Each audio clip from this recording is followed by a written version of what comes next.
Lawmakers on Sunday voted to extend the state budget deadline until April 11th. The budget was due April 1st. A budget extension signed last week was supposed to last until Monday, but the state assembly won't be meeting to observe the total solar eclipse.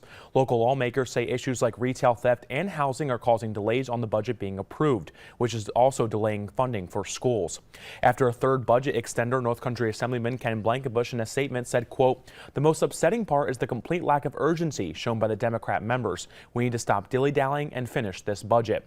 Assemblyman Scott Gray also releasing a statement saying, quote, "I urge my Democratic colleagues to act with urgency and responsibility. It is not a surprise April 1st occurs the same time each year, and repeating the delay year after year is a sign of incompetence by the majority. We owe a timely budget to New Yorkers."